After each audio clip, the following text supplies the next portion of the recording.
Welcome to the Three Martini Lunch. Grab a stool next to Greg Columbus of Radio America and Jim Garrity of National Review. Three Martinis coming up.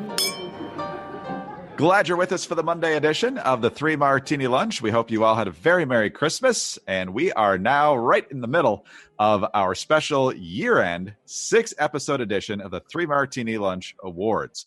We started on the 23rd, had our second installment on Christmas Eve, and now we're back with our third of the 6 special editions.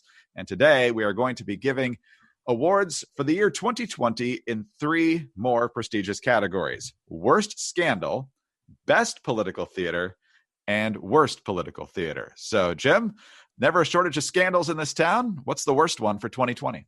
Yeah, I went far afield of this town. Look, I think, as we've discussed in previous editions of this podcast, 2020 was a pretty thoroughly crappy year for a lot of us. I hope everyone who's listening has gotten through it okay.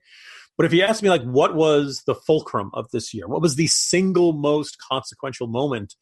It came very early in the year when the government of China hid the contagiousness of the virus and insisted it was only spread from animal to people. It was not spread from person to person. Doctors on the ground in Wuhan were catching it from their patients. Anybody who was really paying attention to what was going on in these hospitals in Wuhan knew they were dealing with a virus that could be spread from human being to human being. And at minimum, the Chinese government did not tell the world for 3 weeks. More accurately, if you look at the first cases where they had reasons to think this was the case, probably closer to 6 weeks. If they'd said so to the world, we could have gotten better restrictions on travel and better, we could have done a much better job of containing the spread.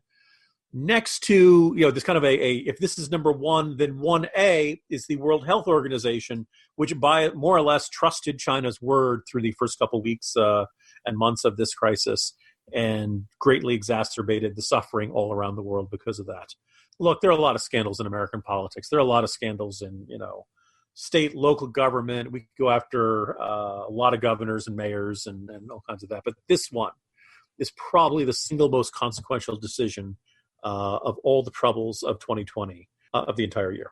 I think that's indisputable. I think China's egregiously bad handling of this, their deception, the WHO, just taking their word for it, like you said, is by far the biggest scandal of the year. And I can't imagine a scandal that could have possibly had a bigger impact on the world. But since I don't want to double you up on this, I'm going to go to the state level that you mentioned and go with Governor Cuomo. He's getting a lot of my bad awards this year. Andrew Cuomo, despite all the hubris, had a horrific track record on COVID. And the scandal that's just unconscionable on multiple levels, and I'll talk about why on multiple levels in just a moment, is his order back in March that nursing homes, assisted living communities, whatever other terminology you want to use for these places where older, more vulnerable people live, said they had to take in COVID positive patients. Now, these could have been people who already lived there, went to the hospital, were improving, but still infectious, and were brought back, and whatever other scenarios there might be. But COVID positive people who are capable of infecting other people who are obviously vulnerable if they're living at nursing homes were being brought back in. And the nursing homes were also forbidden to test people as to whether or not they were COVID positive. And this obviously led to the virus just spreading rapidly throughout the nursing homes, especially in New York. We don't know what the numbers are. Some initially said around 6,000 or 7,000. Now a lot of people believe it's north of 10,000. Most famously, Janice Dean of the Fox News Channel lost both her mother and father-in-law. And she has been crusading against Cuomo at this point. And Cuomo did not use really the USS Comfort that the president sent up there. He didn't use the Javits Center. A lot of different options for sending people to convalesce until they were no longer infected. Instead, didn't want to give Trump a win, I guess, and instead just plowed ahead with his order because, of course, he can never be told he's wrong. And ultimately, he realized, without admitting it, that he was wrong because he rescinded the order. When it was pointed out that he rescinded it without saying anything, it eventually got scrubbed off the website. But of course, people took snapshots of it, so it lives forever. And then he refused to acknowledge it. His brother, of course, never asked him about it on these daily appearances on CNN. And then ultimately, he got onto a radio show and said that the order never happened. It never happened. Meanwhile, he's writing a book about how he conquered COVID. He's got the poster. He's getting glowing coverage, not just from his brother and CNN, but from every major liberal outlet. The guy completely dropped the ball, and all they can do is fawn all over him. The guy is a narcissist. He's a total bully, and he completely botched this job. And the fact that he can't even admit that he made a mistake on this is unconscionable. And if anybody other than China deserves this award this year, it's Andrew Cuomo. I was going to say, well said, Greg. And probably it's good that you and I unofficially decided to split this into the international category and the domestic category, because they're both really important, both really consequential stories. We can do something about the one that's domestic America. We can impeach this guy. We can remove this guy. We can keep him out of the Biden cabinet and hurl rotten fruit at him wherever he goes. But China will be a little bit tougher to deal with. Yes. Yeah, that's going to be a little bit harder nut to crack. All right, Jim, let's talk about who's our great sponsor today for this special edition of the Three Martini Lunch, and it's Ladder Insurance, brand new sponsor to the podcast. And, if anything has been made clear this year, whether it's been in your own family or some family that you're close to, life is fragile, whether it's COVID, whether it's a traffic accident, whether it's a late-stage diagnosis of cancer and suddenly that person's gone. You see how precious life is and how quickly it can be taken away. And so it makes sense to have life insurance, especially term coverage, which is surprisingly affordable. So why not pay a little bit each month to really protect the ones you love? And if you're asking yourself this question, you should choose Ladder. Ladder makes it impressively fast and easy to get covered. You just need a few minutes and a phone or a laptop to apply. Ladder's smart algorithms work in real time, so you will find out instantly if you're approved. There are no hidden fees, and you can cancel at any time. And since life insurance costs more as you age, now is the time to cross it off your list. So lock in your best rate today and get your family covered with Ladder. Go to ladderlife.com/martini. That's LADDER life.com/martini. Ladderlife.com/martini. All right, Jim. Most theaters weren't even open this year, but the political theater fortunately is always open. Let's start with best political theater for 2020. So I went with something that we are in December. It wasn't that long ago, and I feel like it got forgotten. And probably as easily, it didn't turn out to be the hugely consequential political event that some might have expected to be in the lead-in. I'm speaking, of course, about the confirmation hearings for Amy Coney Barrett. This was, after the Brett Kavanaugh hearings and how much Senate Democrats had, hurled every conceivable accusation at him. It had turned into kind of the confirmation hearing Ragnarok. Well, look, here was an indisputably conservative, originalist, strict constructionist, however you like to characterize the kind of judges we like, replacing Ruth Bader Ginsburg. This looked like it was going to be the epic struggle and the confirmation fight to end all confirmation fights, and actually ran pretty smoothly for a whole bunch of reasons. But one aspect I think we shouldn't ignore, Greg, is that because of the coronavirus restrictions and because the hearings were aired, but they didn't allow people in the gallery the way they used to, Greg, you notice we didn't have any Code Pink protesters. Right. We didn't have any, buddy in cosplaying the Handmaid's Tale, screaming and interrupting and all that kind of stuff. All the Democrats had to go on then was their questioning. And surprise, surprise, Amy Coney Barrett was really prepared for it. And she, there's a famous image of her holding up her notepad with no notes. I mean, look, you could argue she was preparing for this job and this hearing her whole life, but day after day, pretty much hit it out of the park. Didn't get tripped up on anything. No awkward moments. The confirmation vote was party line, as we expected, but I think we have come to expect these hearings turn into circuses, and they didn't. And lo and behold, when it's not a drama where every conceivable accusation can be hurled and it's up to the nominee to prove their innocence instead of innocent until proven guilty, lo and behold, not only does it go well for Republicans, not only does it go well for the kind of judges we like, it turns edifying. It turns, illuminating. It's not, rock'em sock'em robots or mud wrestling or anything like that. So it's exactly what confirmation hearings should have been. And I'm sure that, everyone considered, oh my God, it was so terrible when Feinstein and Lindsey Graham hug each other at the end. Oh, how could those people, I hate Feinstein. How could he hug her? How could, she hug him? I hate Lindsey Graham. Folks, don't think of it as an act of bipartisanship. Look at it as them, each one trying to hope they're giving the other one coronavirus. Jeez. Oh, man. Well, Barrett certainly knew that this was a possibility. She was, I believe, runner-up to Brett Kavanaugh in that consideration for the Kennedy retirement on the Supreme Court. And I think she probably knew she was going to be pretty high on the list whenever Ginsburg stepped down or unfortunately passed away.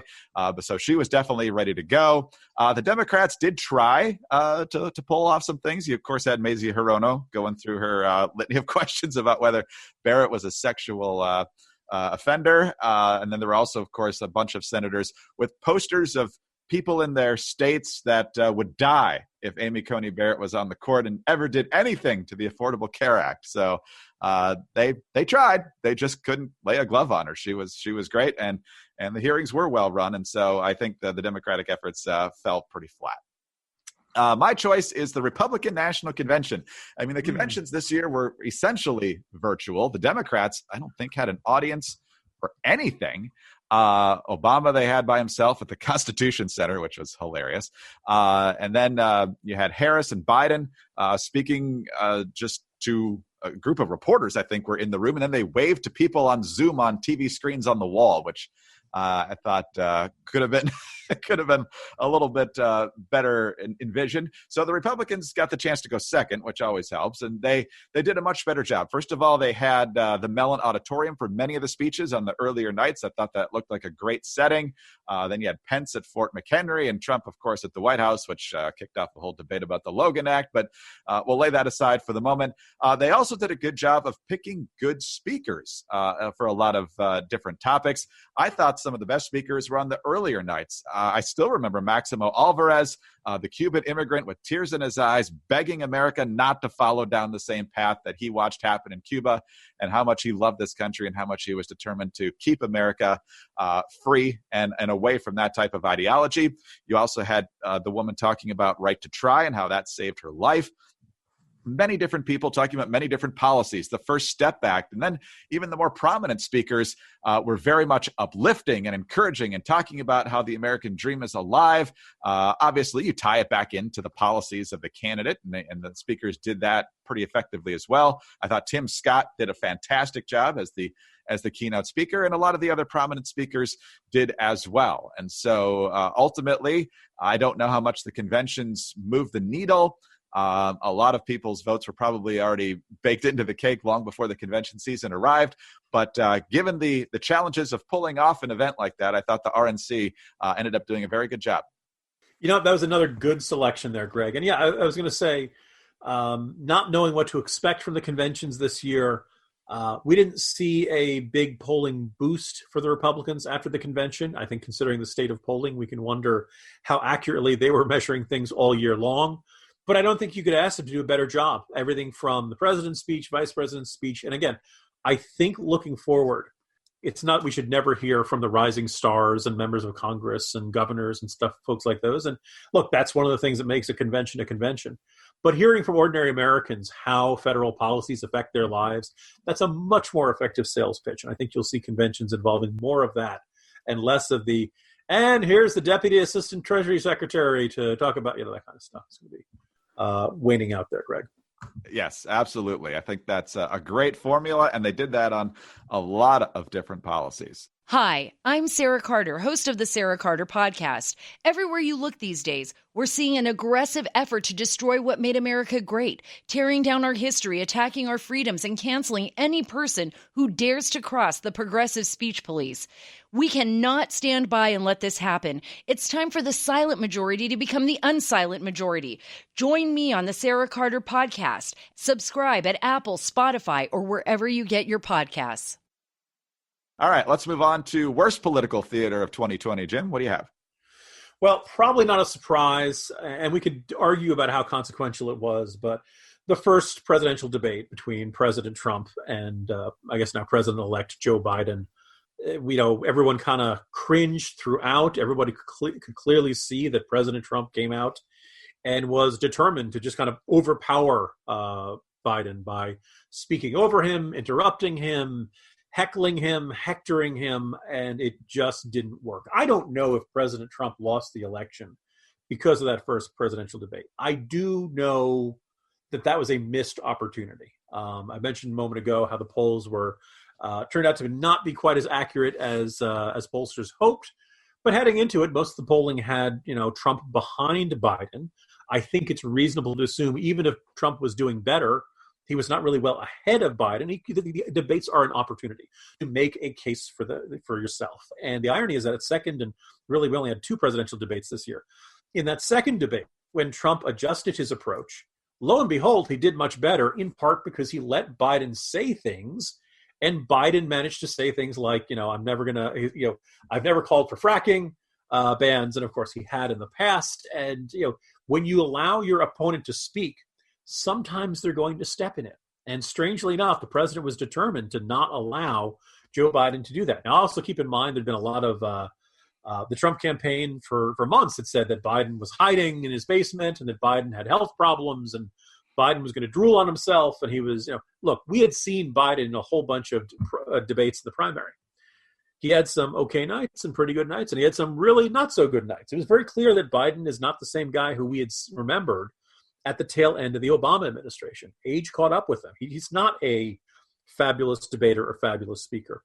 But if one side of the debate stage is one guy constantly yelling and interrupting, and then, Biden is perfectly happy to get into a barking contest. Yeah, you shut up, or, it turned into grumpy old men. And you saw the commentators on CNN saying afterwards, comparing it to 4-letter words. Again, enormous missed opportunity for the president. Painful to listen to because the whole thing just felt like noisy, chaotic crosstalk. And I just think it didn't serve anyone well. The viewers at home, or either of the 2 candidates. And if there was a moment if there's a moment in the campaign that the Trump campaign wishes it could have back, I suspect that is the one that's going to be nagging at them the most. Interesting choice. Yeah, I thought, again, it was a missed opportunity just because you do want Biden to talk as much as possible, given how he's more likely than anyone to trip over his own tongue and say crazy things and maybe get to what people had expected his weak performance to be. And we saw that towards the tail end of the second debate where he was given that opportunity, and Trump obviously came across a lot better that night. So on the one hand, Biden has a history of being very aggressive in debates. He did that with Paul Ryan, and I think it threw Ryan off his game in the vice presidential debate in 2012. And so maybe that was the idea, and Trump just took it up to the next level. And who knows? But that first debate was not what it could have been, certainly. My choice, Jim, is what we call shutdown theater. Usually we use it in context of government shutdowns, putting up barricades to open air memorials, basically to make people's life miserable when their life doesn't need to be made miserable. And everyone was kind of learning on the fly when it came to the arrival of the pandemic in early to mid-March. And so people were trying to be cautious as much as they could be. And so quickly schools were shut down. We didn't have March Madness. A lot of businesses ended up shutting down, except for essential ones like grocery stores and pharmacies and so forth. But it ended up going way too far, and in some cases, way too long. The most egregious example of this, of course, in my opinion, was in Michigan, where Gretchen Whitmer decided you couldn't even do gardening. She had gardening sections roped off in stores. You couldn't plant seeds. You couldn't even have your lawn guy come and mow your lawn by himself for weeks on end there. It was absolutely insane. Other governors also with very draconian rules. Over time, we've seen very different rules for small businesses versus big box retailers and so forth.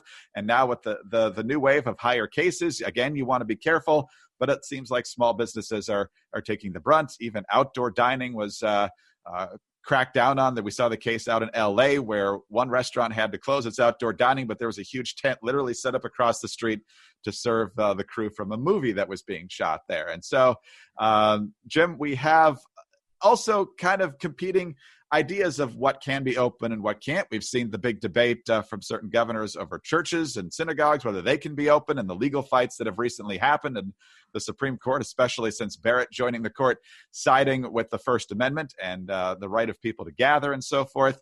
And again, some people have different priorities. For example, you can't do indoor dining in a lot of places, but in October, the Pennsylvania Department of Public Health put out orders on how to safely conduct orgies. So, certain things are essential. Certain things most definitely are not, or even advisable in any way. So, Jim, the picking and choosing of what's important and what's not by a lot of public officials, and I think their propensity to really enjoy telling people on a micromanaging level what they can and can't do is my choice for worst political theater of the year.